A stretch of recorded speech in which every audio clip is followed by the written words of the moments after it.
स्वतःमध्ये तू काही बदल केलेस किंवा तुला करावे लागले इंडस्ट्रीशी मॅचअप करायला, वागण्या बोलण्यात, दिसण्यामध्ये? हो हो, करावे लागले. आधी ना मी खूप सडेतोड बोलायचे,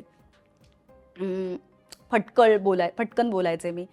मला माहीत नसायचं की त्याचा काय परिणाम होतोय. मग कळलं डिप्लोमसी असते काय. हळूहळू लोक कसे वागतात, काय रिॲक्ट होत आहेत कशा कशाला. मग तीही वापरून बघितली, पण ती जमली नाही मला फारशी डिप्लोमसी. मग मला जाणवलं की आपण ना दुसऱ्याचं कॉपी करून आपल्याला काहीच मिळणार नाहीये.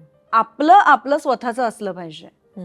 तर मग ते कसं असलं पाहिजे की आता मला काहीतरी एखादी गोष्ट मांडायची आहे सपोज, की हे मला पटलेलं नाहीये, तर तुम्ही डिरेक्टली उद्धटपणे तर नाही म्हणू शकत हे मला पटलेलं नाही मी चालली, असं तर नाही होऊ शकत. पण तुम्ही प्रेमाने हे सांगू शकता की ऐक ना, आपण ह्याच्यात काही बदल करू शकतो का, मला हे नाही आवडत आहे किंवा नाही पटत आहे. तर ह्याचा मध्य साधणं खूपच गरजेचं आहे. You can not be rude म्हणजे. आणि ते बरोबरही नाही आहे माणूस म्हणून, पण मला असं वाटतं. त्यामुळे तो मध्य साधायलाच पाहिजे. आणि आजतागायत मी तोच आता प्रयत्न करते, म्हणजे की आपल्याकडून कोणी हर्ट नको व्हायला शक्यतो, हा प्रयत्न असलाच पाहिजे. मग तुम्ही कोणीही असा यार, तुम्ही कितीही उंचीवर जा, तुम्ही लहान असा मोठे असा काहीही असा, तुम्ही नवीन नवख्या येणाऱ्या लोकांना सुद्धा तुम्ही तितकंच रिस्पेक्टफुली बोललं पाहिजे असं मला वाटतं. आणि काही दिसण्यात बदल केलेस का किंवा बोलण्यात? हो, बोलण्यात मी जसं म्हटलं तसं हे. आणि दिसण्यामध्ये भाषा स्वच्छच आहे ना आधीपासून? मी पुण्याची आहे, त्यामुळे माझी भाषा स्वच्छ पहिल्यापासून, त्यामुळे त्यात फार काही बदल नाही करावे लागले. पण दिसण्यामध्ये हो ग, हळूहळू आता म्हणजे झाले. पर्टिक्युलरली जाऊन सलॉनमध्ये असं करा तसं करा असं काही तेव्हा केलं नाही, कारण पैसेच फार मिळत नव्हते सुरुवातीला. म्हणजे एवढासा ते जे काय पर डे असायचा, त्यात आपल्याला रेंट पण भागवायचंय, त्यात आपल्याला आपलं जेवण सगळंच नाही का, आपलं ट्रॅव्हलिंग, खूप गोष्टी असायच्या.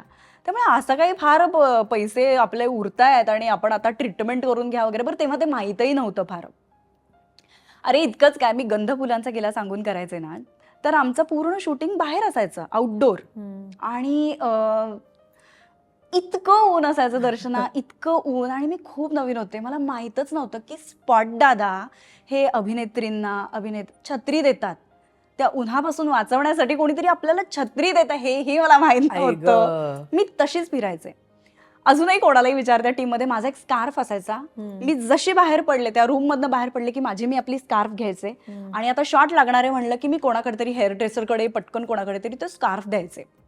मग मी स्वतः झाकून घ्यायचे. आणि माझं जसं शूट म्हणजे पॅकअप होईल, त्या दिवसाचं पॅकअप झालं की मी इतकं मातीत शूट असायचं माझं, भयंकर उन्हात शूट असायचं. सगळे काहीतरी रात्री टाइमपास करत बसायचे, कारण आम्ही तिथे राहायचो ना, सगळे टाइमपास करत बसायचे. आणि मी मला काही माहीतच नव्हतं, मी आपली टोमॅटो चोळा हाताला, बटाट्याचं काहीतरी करा, हे सगळं माझं चालू असायचं. टॅनिंग काढा, हे सगळं चालू असायचं मला. पण मला हे माहीतही नव्हतं दर्शना की सनस्क्रीन लावायला पाहिजे आपण, त्यांनी कदाचित आपण थोडी इंटेन्सिटी कमी होईल आपली टॅन होण्याची. I just didn't know. पहिला माझा प्रोमोचा दिवस होता. आशुतोष कुलकर्णी माझ्या ऑपोजिट होता. तर काहीतरी मला हात ठेवायचा होता त्याच्या हातावर, त्याचा हात आणि त्याच्यावर माझा हात असं होतं. ठीक आहे, तर आता हा त्याचा हात आहे तर मला हात ठेवायचा. तर माझा हात एका तासात इतका असा काळा झाला होता. काळा म्हणजे लिटरली काळा रंग कसा असतो तसा. मी त्याला म्हणलं ऐक ना प्लीज, तू ह्याच्यावर परत हात ठेव म्हणलं, हे नाही दिसायला पाहिजे. तर हे असं काहीच माहित नव्हतं. पण जसं मजा आहे ना शिकण्यामध्ये सगळं. ऑफकोर्स. म्हणजे मला सर शशांक सोळंकी सर अजूनही एकदा परवा भेटले तेव्हा ते म्हणतात की माझी अशी पहिली हिरोईन आहे जिने उन्हात इतके दिवस काम केलं आणि अजिबात कंप्लेंट केली नाही, खूप आनंदाने तिने ते शूट केलं. सो ठीक आहे, ह्या काही आठवणी असतात. मला माहीतच काही नव्हतं ग, त्यामुळे ते पहिली मालिका गंध फुला ती माझी तिसरी मालिका. त्याआधी मी मुख्य भूमिका केली होती, जन्मगाठ नावाची सिरियल केली होती.